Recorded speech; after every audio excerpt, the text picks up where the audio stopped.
Hello, welcome to ASR Demola, and today's lesson we are going to be covering atherosclerosis. So you get to a point in topic 1 where it's not about what normally happens, and now it's about what happens when things go wrong. So we're going to get straight into it. Let's go. Okay, so we're going to begin this topic by introducing the theme of cardiovascular disease.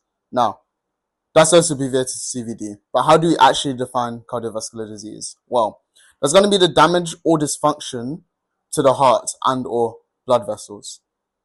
Why is that important? There's so many different disorders that can arise due to cardiovascular disease. Some being strokes when there's a lack of blood flow to the brain, coronary heart disease where your coronary arteries, they're the arteries that supply your heart muscle. Heart failure, the blood's not being pumped efficiently enough by the heart. Congenital heart disease, something that's a disease from when you were born, and then heart attack, obviously, again, the heart not working properly. So those are all examples. I'd say know some examples of cardiovascular diseases because they're really good to just mention in exams. So like cardiovascular disease such as strokes, for example, that can pick you up an extra mark here and there. Now, risk factors are going to be pivotal. It's pivotal to know your risk factors for cardiovascular disease. And these are the ones that are listed on your spec, as in genetic, diet, age, gender, high blood pressure, smoking, and lack of exercise.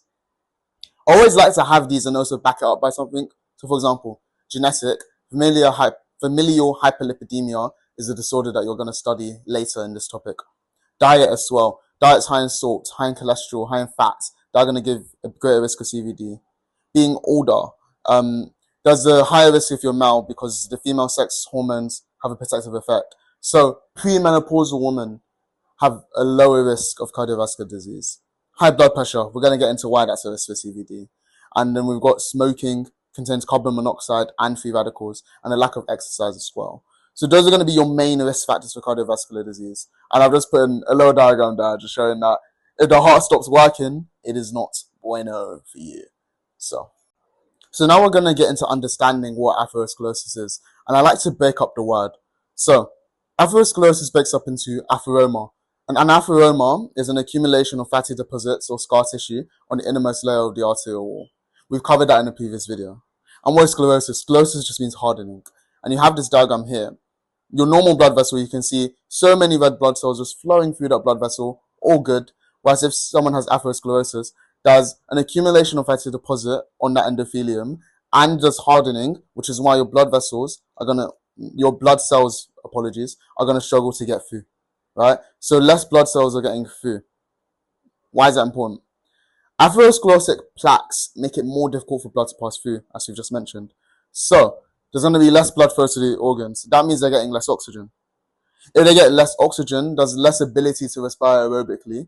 Hence, your cells cannot meet the metabolic demands that are placed on it, which leads to death. So that is your consequence of atherosclerosis. This fuel is so important, so important. Make sure to remember it. And just know as well, it's a gradual process, atherosclerosis. So this is happening over many years. It doesn't just suddenly happen. It's probably happening in a lot of you guys viewing right now. But don't be concerned. Not something that you should be worried about if you're at the age where you're sitting in A-level or something. Now, importantly, atherosclerosis does not occur in veins. Why? Like we mentioned in the previous video, the blood pressure in veins tends to be low. So because there's a low blood pressure, BP, that is why atherosclerosis typically does not occur in veins. And now we're going to get into the 4 steps of atherosclerosis.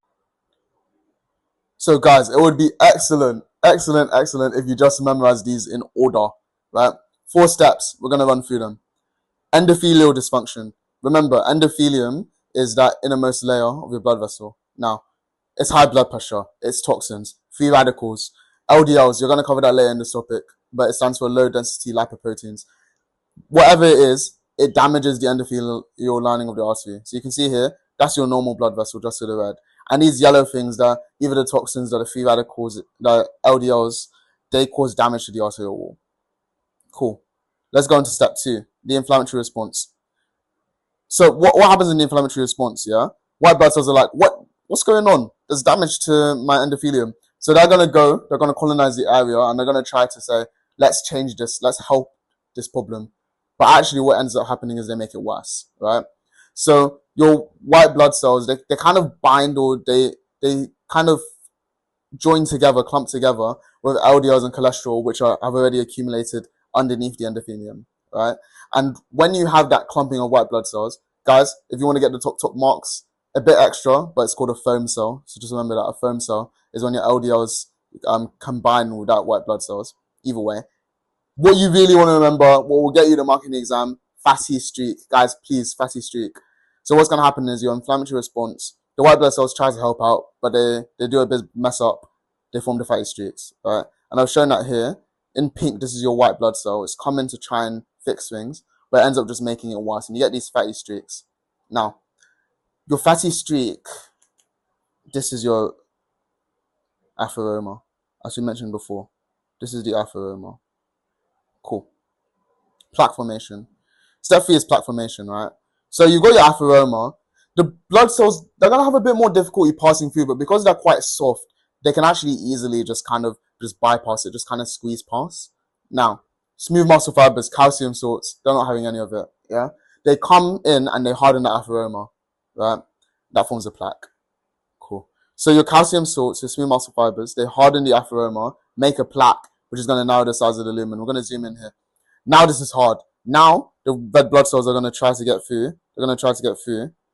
But now they're kind of struggling. They're not getting through as easily as before. And also you can see here, your arteries normally have a narrow lumen anyway, but you can see with this plaque now, it's even more narrow. Barely any blood's going to get through that.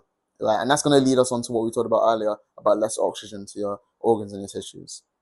Now, pivotally, with atherosclerosis, why it's a gradual process, because if you think about it, we said that the blood can't get through the artery, right? So the blood cells are all going to accumulate there, as I'm drawing now. They're going to accumulate.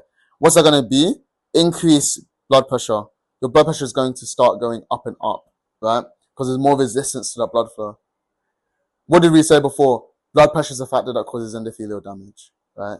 So that's going to cause what we call positive feedback loop, whereas in the change is going to lead to the change happening more and more. Very dangerous, because then that means more arteries are going to be affected by these atherosclerotic plaques. But that is the process of atherosclerosis. So hopefully you've understood that. If you need to go back, kind of cover some things again, just rewind the video. We're going to move forwards now. Okay, so now we've got 3 exam style questions to kind of help you out, trying to put what you've just learned into context. So the first one here, explain why high blood pressure can increase the risk of cardiovascular disease. Second one, explain how atherosclerosis can result in damage to the heart muscle. And the third one, diet is one factor that affects the development of cardiovascular disease. Explain how diet of a person could affect the development of CVD. Have a go at those, please.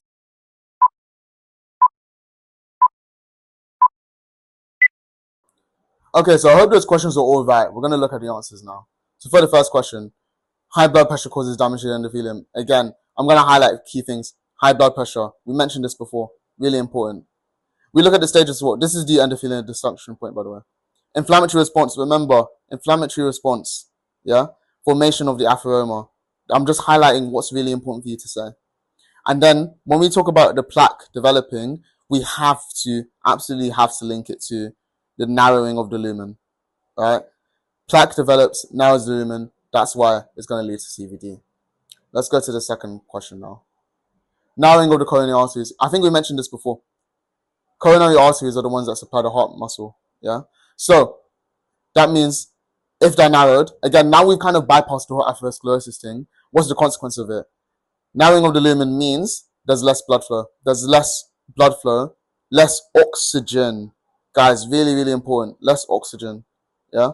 And then, like we said, aerobic respiration. Almost always in biology, link oxygen to aerobic respiration. I promise you, 9 times out of 10, it's going to give you a mark. Yeah. And the final part, we talked about diet. Yeah. We mentioned things about high salts. We mentioned things about high cholesterol, high fats. Guys, I didn't mention this earlier. If you're talking about fats, please mention saturated. The saturated fats are the bad ones. Yeah. So what's happening? Yeah. We said the saturated fat leads to LDL. We're going to cover that later in the topic. But we said that's linked to your atherosclerosis. High salt intake, high blood pressure. Why? If you think about it, if there's more salt in the blood, think back to osmosis from your GCSE, water's going to want to move into the bloodstream. You increase your hydrostatic pressure, which in turn increases the blood pressure. And like we said, blood pressure is directly linked to damage in the endothelium. So I hope that explains your answers well enough. Again, if you need me to explain more, just comment below. I'll do my best. And finally, that leads us on to the A-star tips. What do I want you guys to do in this topic?